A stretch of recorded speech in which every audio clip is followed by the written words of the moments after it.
So moving from Indonesia to China, our next keynote speaker of the morning, Melissa Chan, has the distinction of being the first journalist to be expelled from China in 14 years, or it was 14 years when it happened in 2012, I guess, a couple of years ago, 3 years ago now. I suppose from the Chinese government's perspective, she was simply not invited to stay. And so I believe Melissa will have a few things to tell us about her views of press freedom in China. But I wanted to introduce her by, again, referring to my teaching here at CU. And I also teach a geography of China class. And it's my very favorite class to teach. And I rely a lot when I teach this class on the spot news reporting of journalists, in particular journalists like Melissa Chan, who go to sites and do critical and investigative journalist reporting that really helps me kind of convey to my students the on the ground realities of what's going on in China. And there's a lot of different news outlets out there that do this, of course, and the challenge for me as a teacher of Chinese geography is that many of the reports that we see on China seem to have less to do with what's important in China itself and what's really going on the ground than what we kind of want to hear or expect to hear or might be interested in hearing from our perspective over here on this side of the planet. And that's always a little bit frustrating to me. But when I started hearing Melissa's reports that she was doing with Al Jazeera, I thought, wow, this is something different. And at the time, I remember wondering if it was perhaps because she was working for an Asia-based media company, Al Jazeera. Or maybe it was her Chinese-American heritage that seemed to give her more access. But I mean, now I've come to realize it's just because she was a good journalist. And in fact, as she might share with us in her talks this morning, in her comments this morning, her affiliation with Al Jazeera may have in fact made her more vulnerable to being expelled, made her perhaps an easier target from the government's perspective than, say, a New York Times journalist might have been. And as she might mention, her expulsion from China barely raised any eyebrows at the State Department, for example. And that might have been quite a different story if it had been a more prominent US-based company that she was working for. At any rate, the fact that she is no longer reporting from China is a great loss to those of us who have come to depend on incisive and critical reporting like hers from on the ground. Melissa Chan is now a San Francisco-based correspondent for Al Jazeera America. She was the channel's correspondent in China for 5 years, from 2007 to 2012. While she was there, she covered the 2008 Beijing Olympics and the devastating earthquake in Sichuan province that killed at least 68,000 people. In 2009, she covered the riots in Urumqi in western China, and she's also reported from Pyongyang in North Korea, so quite a lot of interesting Asian experience. And it's a real pleasure to have her here, so please welcome Melissa Chan.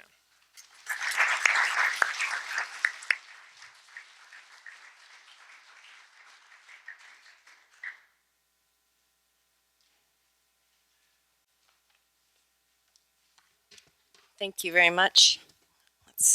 There. Hopefully that works a little better. I think it's a little funny that I was invited to speak in some ways. The theme is Mediating Asia, and I was effectively asked to leave Asia, or leave China, so that I couldn't really mediate anymore, and I'm not actually certain when I will be able to ever return to China. The Chinese government have given some hints that they will not, for the time being, allow me to come back in. And that's from fairly recently, so their feelings are still quite hurt from the incident. But I think there is benefit to looking at China from afar, and that's what I've managed to do in the last couple of years, sort of looking back and also from 50,000 feet. As Tim mentioned, I started in China in 2007 for Al Jazeera, and I think the time period was very interesting because it bisected the pre-Olympics period and the post-Olympics period, and we've seen a lot of change in terms of how China has responded to foreign correspondence during that time period. So I'm going to sort of go through chronologically my experience. And I arrived in China during that period before the Summer Olympics in 2008, and it was very fascinating, especially to meet journalists who had been based there for much longer than I had.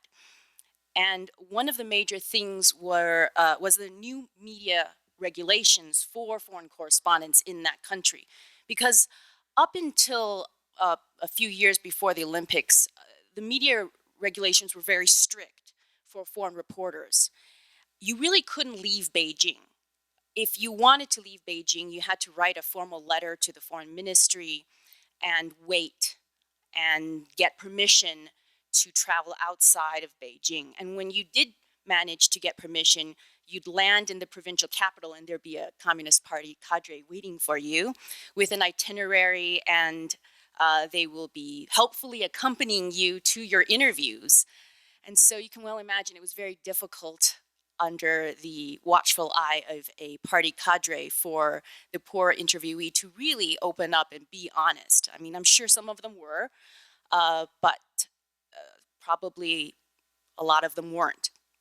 So the Chinese government, perhaps under pressure, because they were going to host the Beijing Olympics, in part because the IOC, the International Olympic Committee, had sort of put forward the argument that this was China's coming out party. China is a growing power in Asia, a growing global power, and that by allowing Beijing to host the Olympics, they also did argue at that time, if some of you will remember, that this would also help China in terms of its move towards political liberalization. And these new media regulations were seen as part of that goodwill and gesture.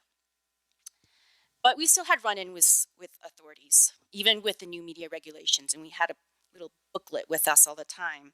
And I remember very early on when I was just starting out in China, going to Hefei province, Anhui province and the provincial capital of Hefei, and doing a story that I thought naively at the time that it was pretty harmless.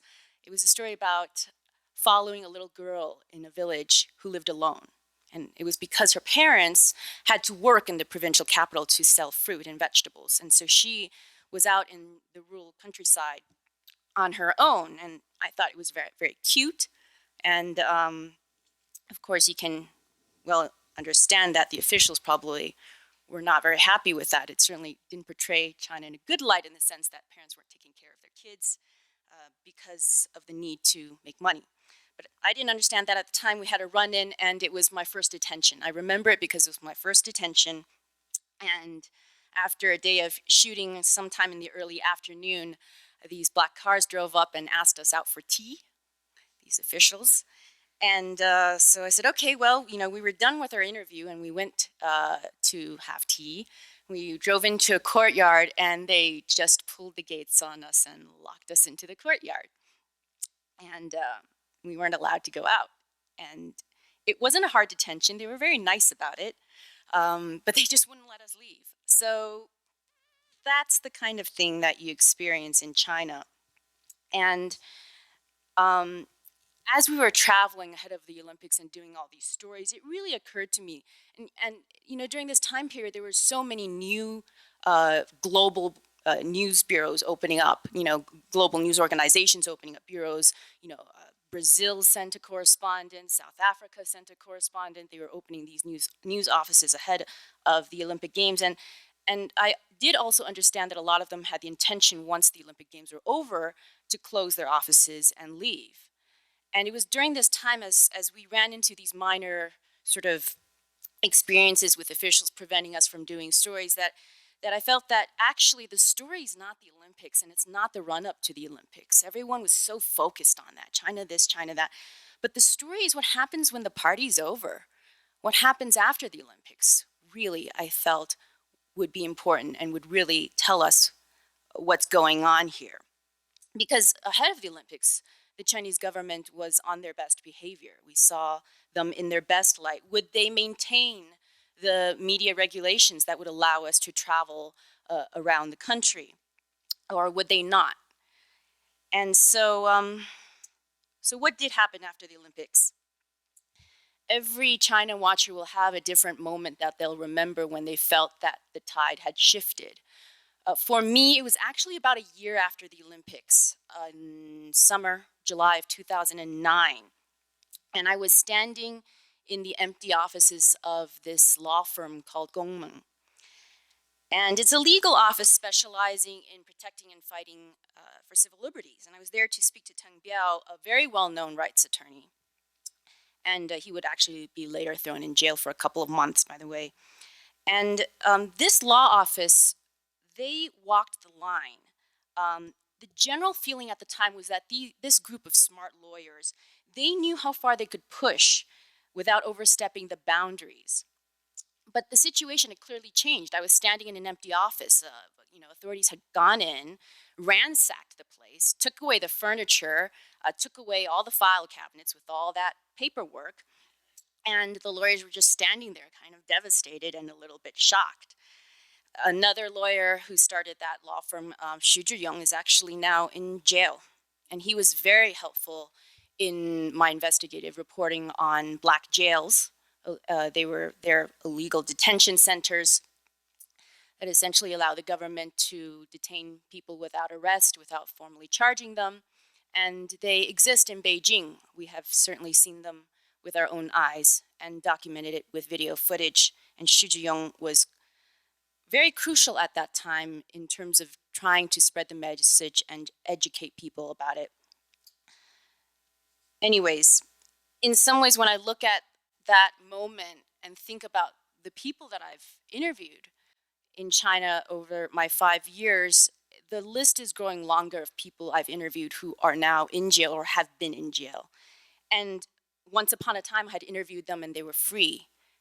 So I feel that that's an indication, subjectively, of a sort of clamping down on intellectual freedom and discussion among the public intellectuals in China.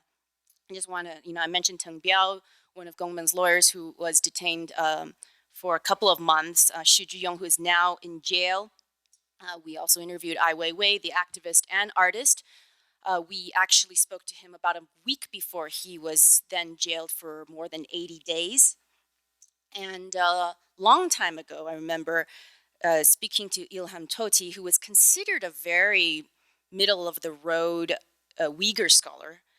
He was from the ethnic minority of Uyghurs in far western China, and was not considered someone who was really, extreme in terms of his views, and he was very diplomatic, and was viewed as sort of someone who built bridges. But now he is serving a life sentence in jail. I also think about Ai Weiwei's lawyer, Pu Zhiqiang, also not just Ai Weiwei's attorney, but someone who has fought for civil liberties in China for many, many years, and also considered someone who really we would be able to talk to and was considered a moderate.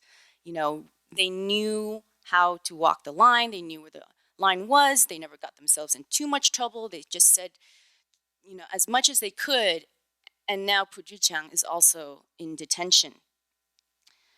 And so we're looking at I feel like we're looking at a disappearing civil society landscape in China right now. And I find the direction that the country is going troubling in terms of that aspect.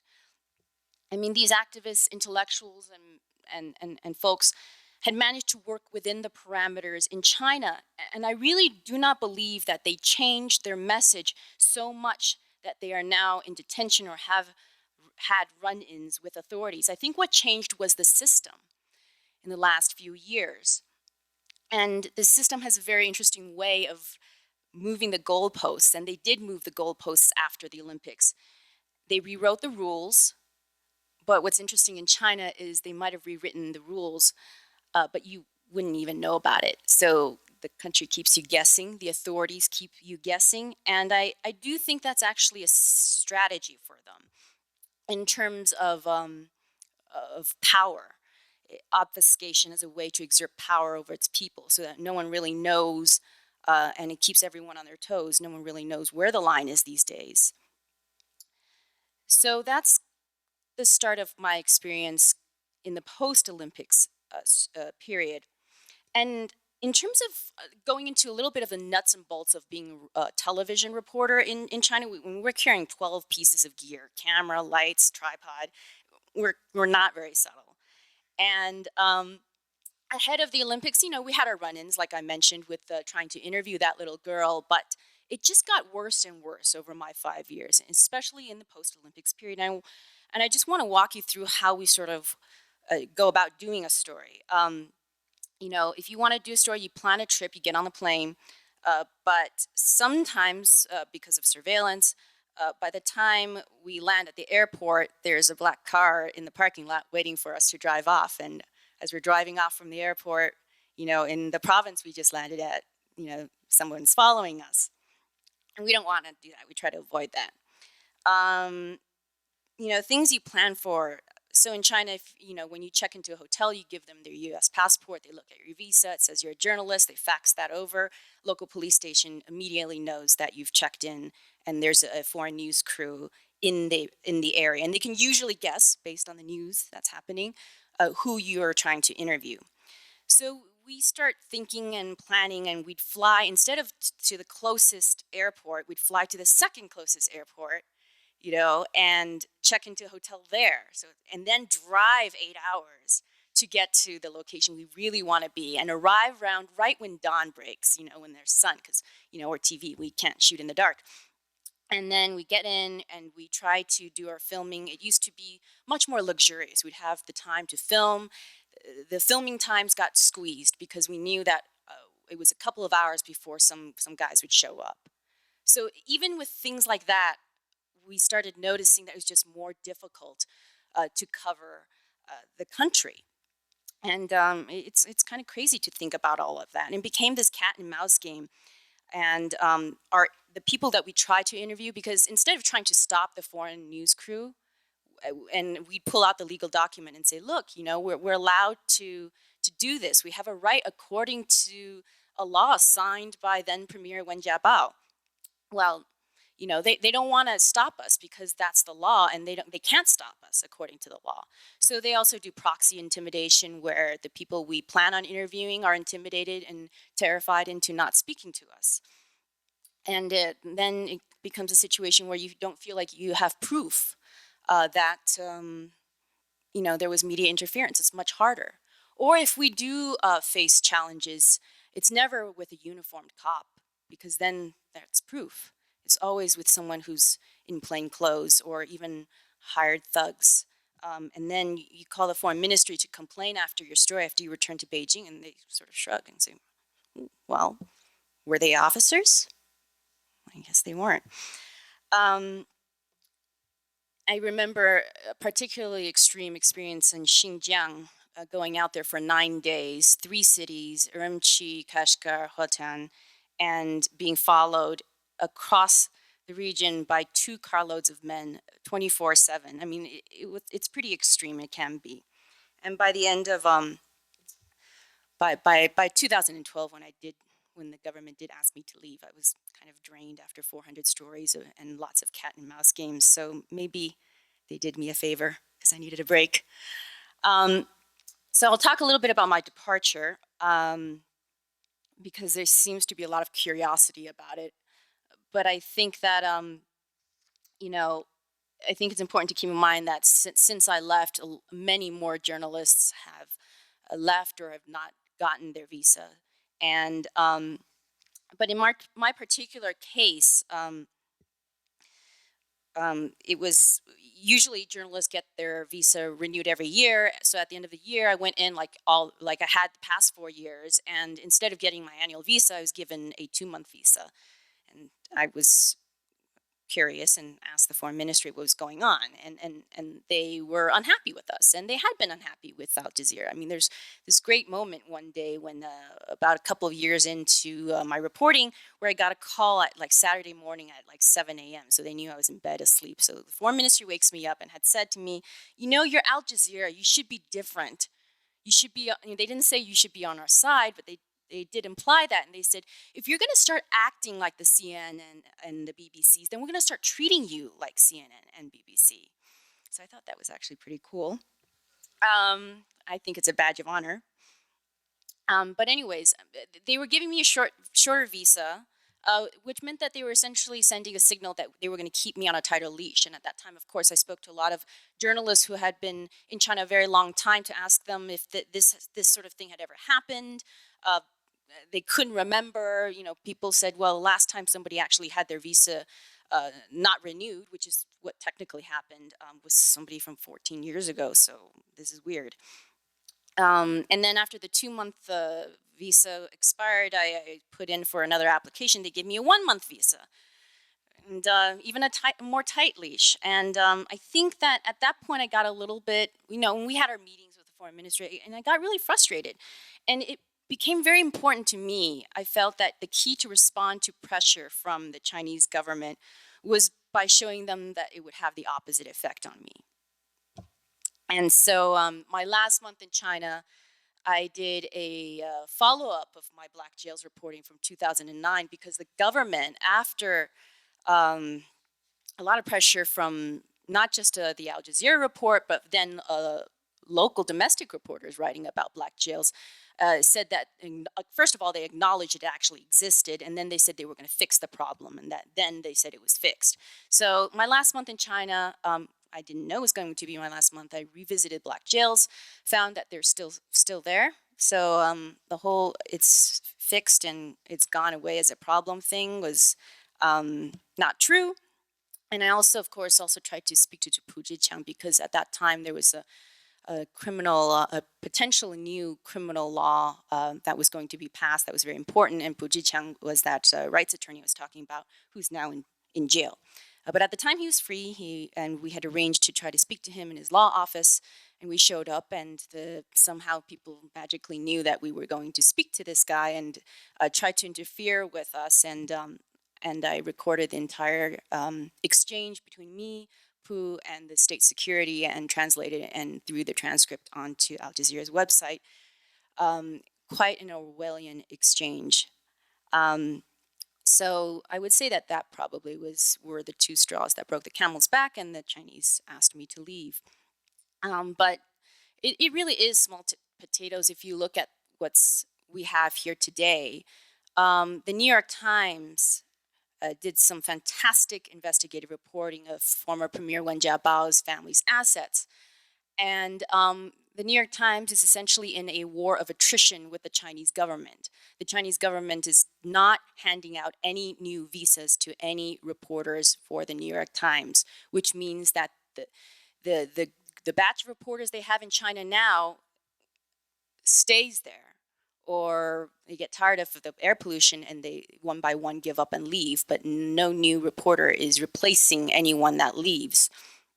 And Tim had mentioned earlier that at the time when the Chinese government asked me to leave, there was the possibility that for the foreign ministry, they could say, look, we were tough. We kicked out this American journalist. But, you know, I wasn't working for an American news organization. Another smart Chinese strategy is divide and conquer. They'll try to find someone of one nationality working for a news organization of another nationality. Then you have the two embassies. So in my case, the Qatari embassy that Al Jazeera is based out of Qatar, or the U.S. embassy would, the diplomats would look at each other and say, well, hot potato, you deal with this complicated issue, and back and forth. And so, it kind of made sense to me, at least, that if they were going to pick one unlucky journalist to make an example out of, they'd pick somebody, an American working for a Qatari news organization. Also the fact that I'm Chinese American,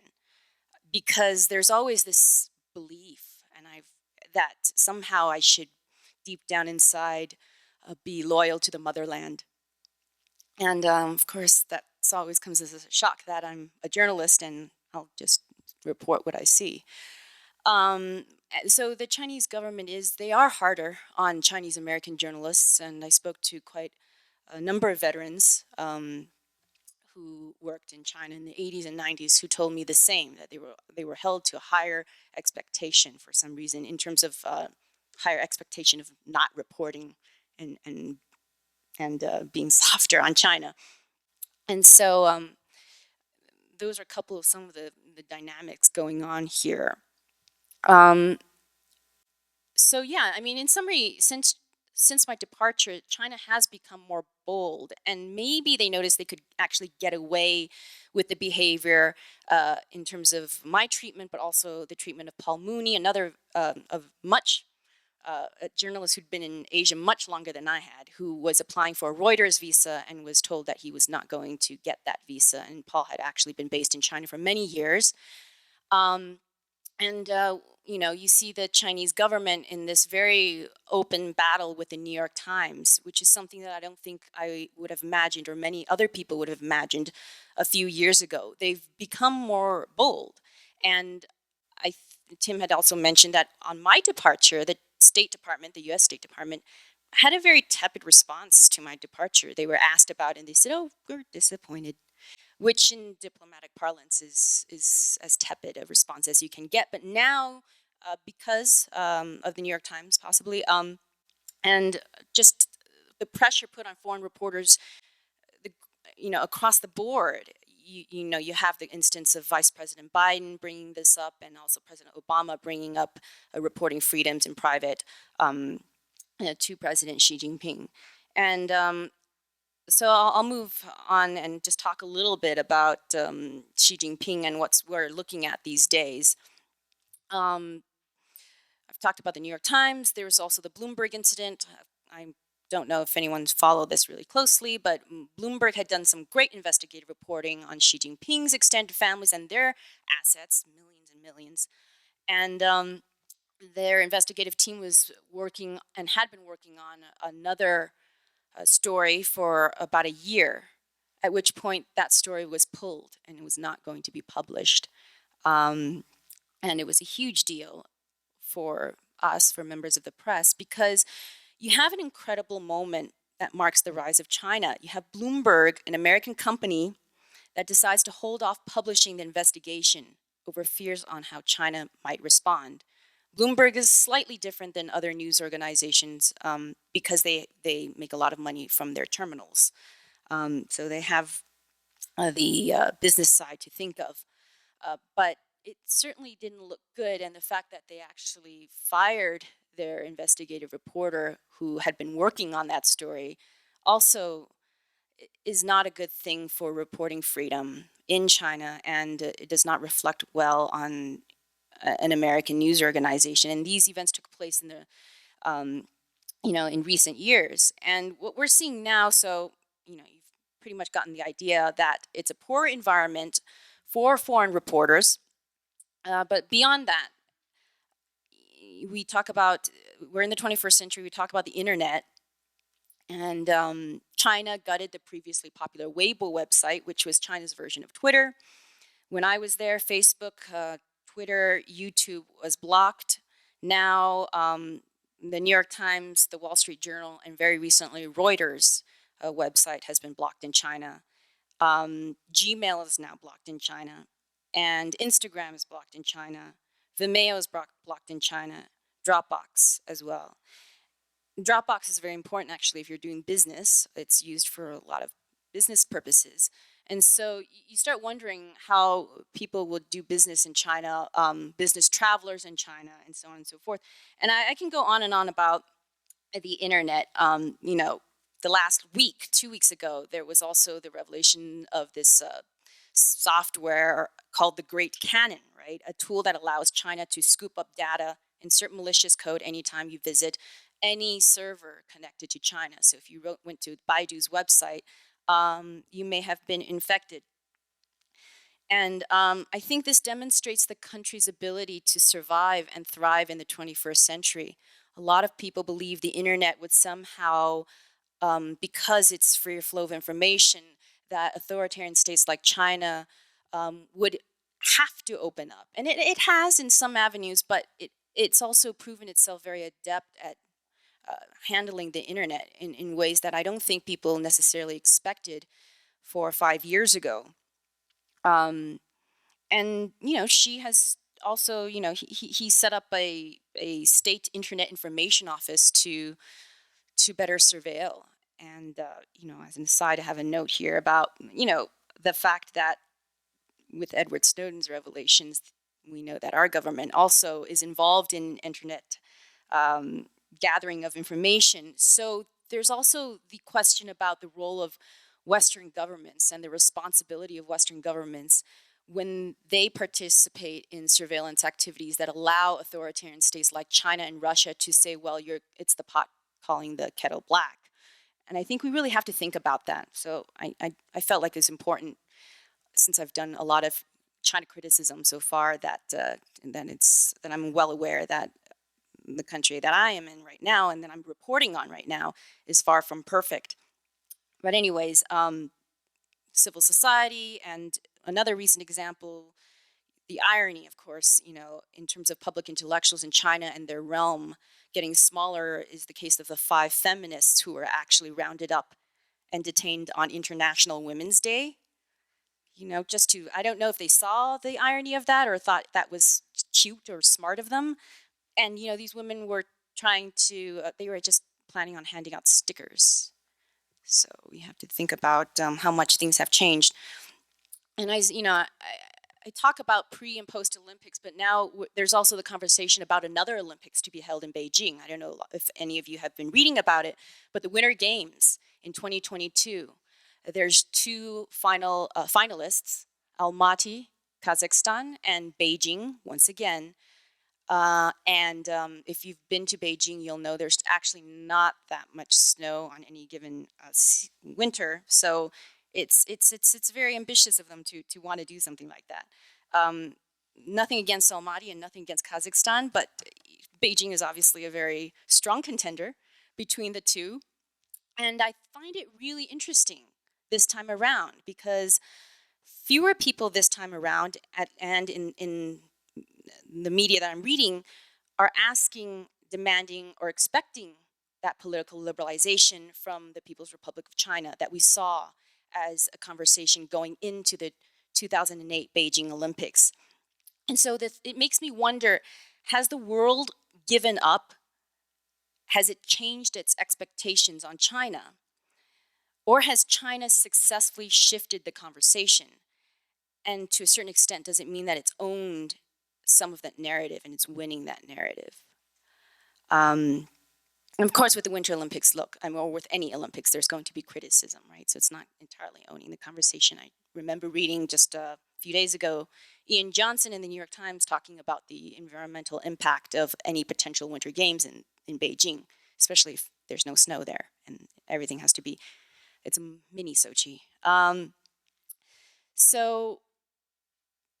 So yeah, I mean, speaking of the environment, and that got me thinking about, I was asked to sort of prognosticate about the future of China, which is always a very dangerous enterprise. Who would have imagined, for example, in my wildest dreams as a journalist, the saga of Bo Xilai and his wife and the murder and the dead British man. I mean, so I'm very cautious about predicting the future and the direction that China is going in, but the arc of it, as I've laid it out, is not looking good for press freedom. And I'd like to just give another example of this documentary called Under the Dome that came out. It's in Chinese. It's a Chinese documentary about pollution in China.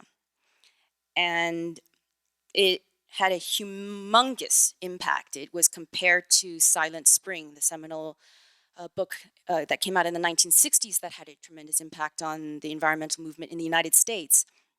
And that video, presumably with the support of certain members of the Communist Party and certain departments of the Communist Party, was produced and put out. And in a few days, 150 to 200 million people watched this thing. That's just like bigger than the size of most countries. And it clearly touched a nerve for the people in China. And it was too successful for its own good. The party members who backed it or supported it didn't expect 200 million people to watch it. They were hoping maybe 200,000 people would watch it, and it would have its little impact and would move the conversation forward in terms of the air pollution situation in China, which officials have acknowledged. But it was too much of a criticism when you have 200 million people saying, wow, this resonates with me and I'm going to watch. So in just a matter of days, the censors blocked all the links. And I think that this is very interesting because you have the censors who have the confidence to pull the plug on a documentary that 200 million people out of 1.4 billion, that's no small number, watched and connected with its message. And what's really interesting is you think people would be up in arms because so many people watched it and no one did anything, really, when the censors blocked that link that 200 million people have seen. And I think that is authoritarian success. There's been so many conversations about China's future, and a lot of China experts have in recent years, because of all the things I've talked about, sort of done a 180 in terms of where they think the country's headed, and are quite negative on the direction the country's headed. And I agree with a lot of their points, but I would just say that when we think about it, let's just think of this documentary Under the Dome and the fact that they could just close the door on something that so many people were for and not see people up in arms about it. That's extremely effective, and that's an extremely powerful authoritarian state in the 21st century. So thank you very much, and I'll do Q&A.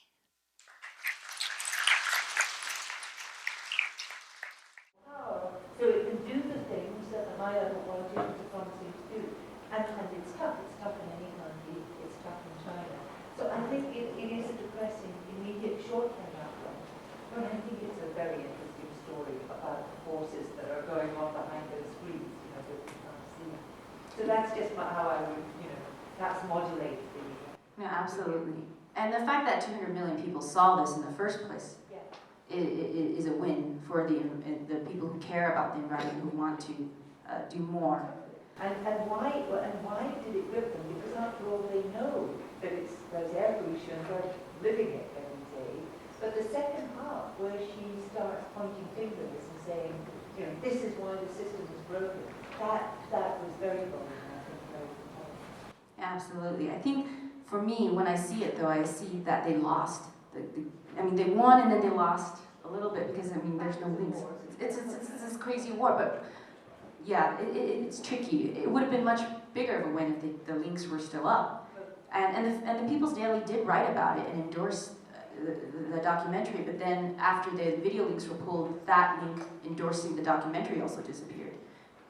But I would just say that the party isn't one entity. Right. That all the politics in China happen inside the party, and you get these glimpses of those politics, and that's what we live. So, and that this is a dynamic, not a static situation. I'm not usually given to optimism about China, but I think it's just to sink into it's all over as a minor. Thank you. Questions? Yes. So what's the afterlife of Under the Dome? It's also always been a game of cat and mouse as far as some links get taken down. There are VPN networks, there are social media, et cetera. One would think if there are 200 million people who saw it being taken down itself would become a subject on which you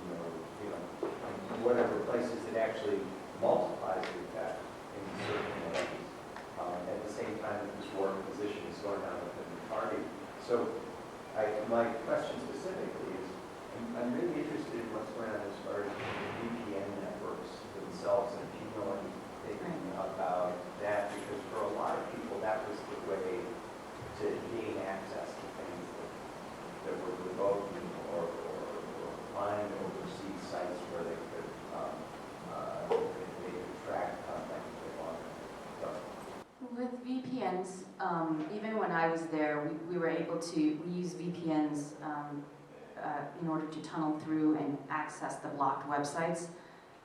And even then it was getting harder and harder. I mean, their hackers that they've got, their software engineers are tooling around.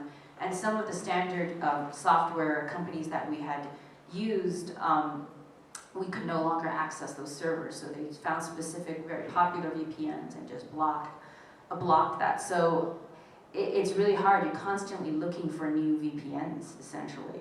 And they have the capability to just make it impossible for you to get on any VPN, really. That war.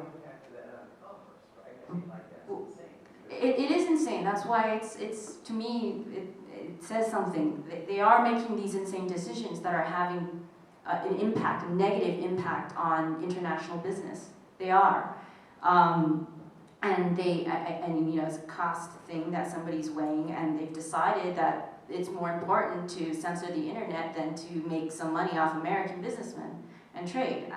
You know, and then you've got different ministries for battling that out. You've got the Ministry of Propaganda, and then you've got the, you know, Ministry of Commerce dealing with that. And, you know, just to add to what you were saying, Isabel, about Under the Dome, and you were saying the afterlife of Under the Dome, I would say that there's still the potential that documentary would, in hindsight, many years from now, will be looked back as having still been as effective as Silent Spring. It would have still been China's Silent Spring. I mean, we've got those 200 million viewers already, right? So absolutely. The internet technical stuff was something that I studied during my fellowship year at Stanford, looking at VPNs. It's tricky and it's really bad. And by and large, though, I think it's important to point out that most Chinese aren't trying to circumvent and trying to access the New York Times. So most of them don't speak English, and most of them don't care about reading what the New York Times or Reuters has to say necessarily. I mean, just like most Americans want to look at cats and dogs on the internet instead of politics, right? So we're talking about a very small minority of educated Chinese, you know, sort of, who think about politics and who want to access those websites. But having said that, it is harder for them. Gmail especially is a big, big problem for a lot of people who had been using it, Chinese who had been using it because they trusted Google, and now they have no access to that website. Yes?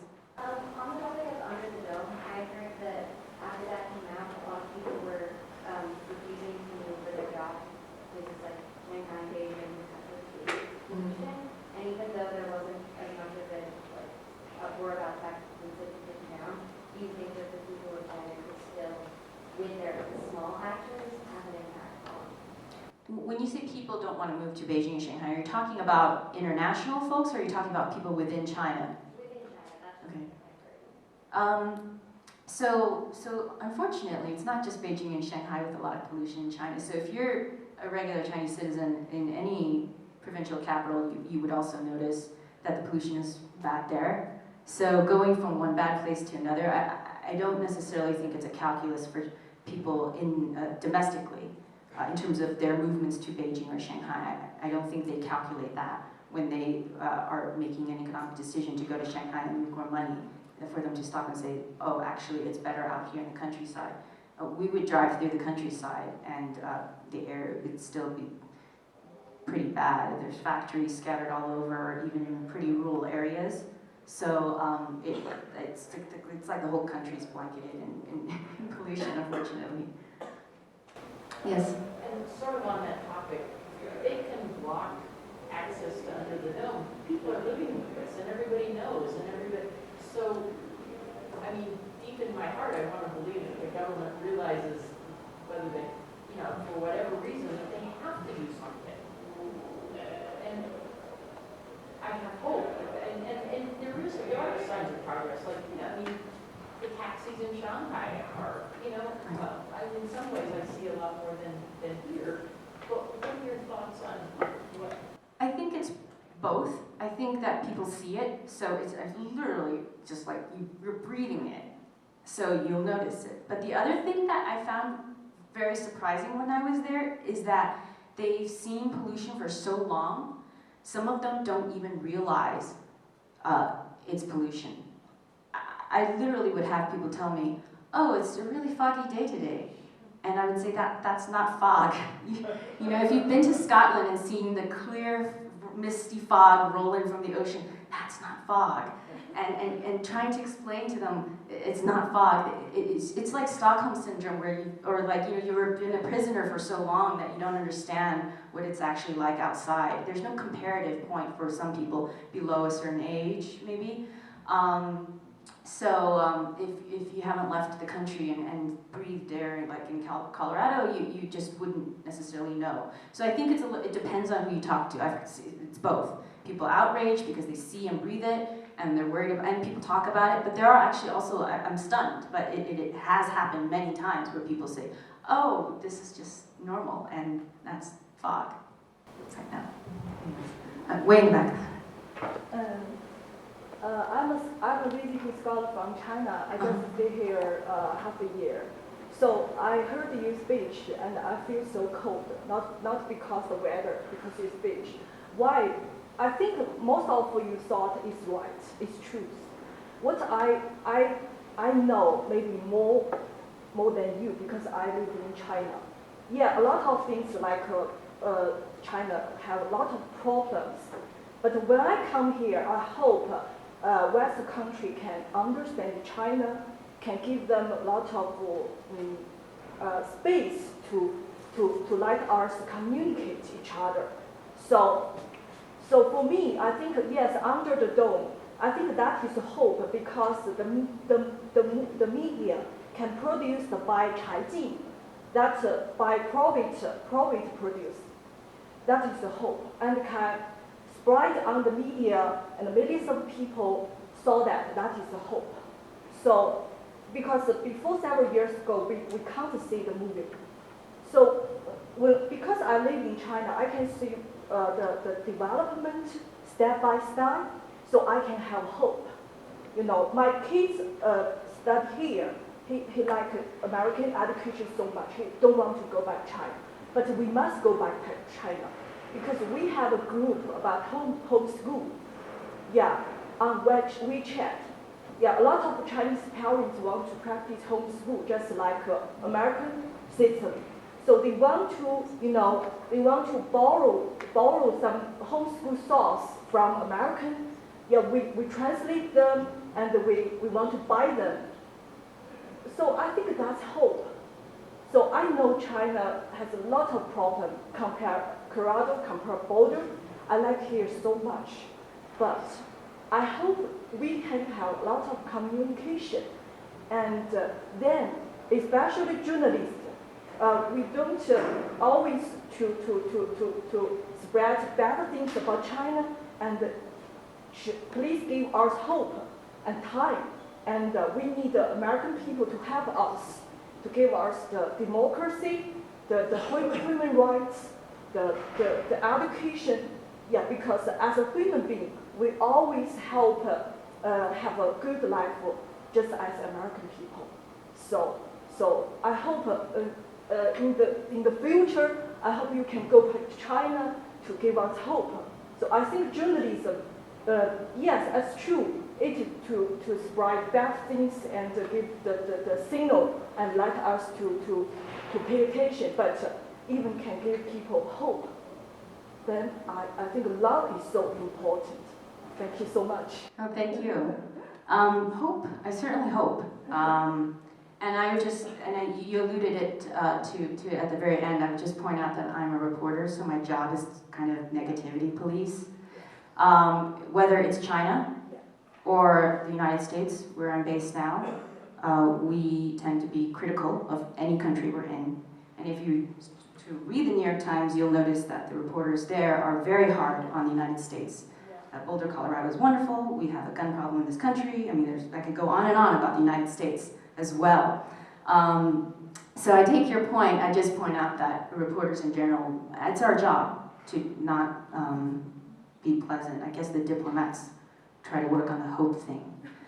In terms of the communication, though, I mean, I would just point out that if she continues to censor the internet the way he is, he's making it harder for people in China to communicate with the rest of the world. In states like China and Russia, they're creating an alternate internet. Internet 2.0 for them versus, other states. We're seeing this bifurcation right now. That's one point. And the other thing is, I will be a bit bold, and you'll excuse me. I know you grew up in China and you lived in China. I would actually posit that as someone who is presumably middle class and educated as you are, that you actually haven't spent that much time with migrant farm workers like I have, or rural people as I have, or human rights activists as I have, and people who are millionaires in China to people who are absolutely homeless. And the weird thing with being a reporter both in China and the United States is I speak to people outside of my socioeconomic sort of plane. And I would posit that I, in some ways, know more about China than you, even though you grew up there. In the same way that I grew up in Los Angeles, and I actually don't know as much about Los Angeles as a beat reporter in Los Angeles knows Los Angeles, because I do not make it a regular thing to hang out with gang members in LA. And so when I come away and have a speech that is primarily quite critical of China, I think I'm collecting all of those interviews and those 400 reports, and they're not just with young, professional, white-collar professionals in China who see the good. But have you ever looked at somebody who'd been in prison for 2 months or 2 years because of something they said, and looked them in the eye, and you're sitting with them? I think that changes your calculus in terms of how you view that country. I come across so many Chinese who are smart, but they come from the equivalent of my socioeconomic and education level in the United States. And so you only talk to a certain type of people. I mean, I'm in San Francisco, Silicon Valley, everything's peaches there. So that's the argument I would put forth, so pardon me for being so bold, but I would posit, as insane as it sounds, even though I've been in China not as long as you have, that my assessment is fair because of the reach. I've gone vertical in terms of my communications with people in that country. And I would also add that 400 reports, not all 400 of them are critical, and not all of them are about black jails. I keep pointing to the government officials. I did a whole series on why the Communist Party is still so popular in China, which it is, 78 million members. That's a lot of people.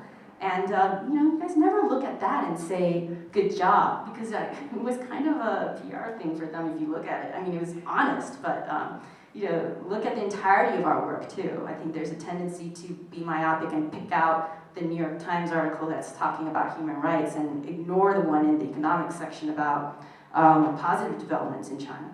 So anyways, thank you for allowing me for that spiel. Indeed.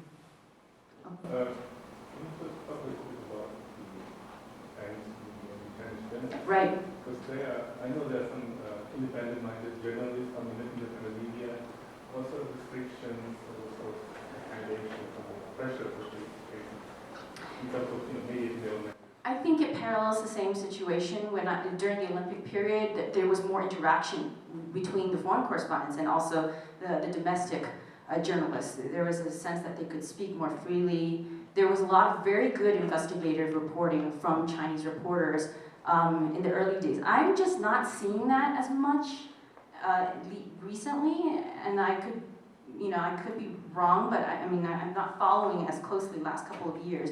But I do feel like they've also taken a much more cautious line in terms of their reporting, and they've come under more pressure. There was some very fantastic, awesome stuff, especially, and also even during the Sichuan earthquake, in 2008, and a lot of the reporting was being led by domestic journalists. Certainly in terms of my relationship with them, there has been cases where workers from state media have told me information because they can't report it and they're frustrated.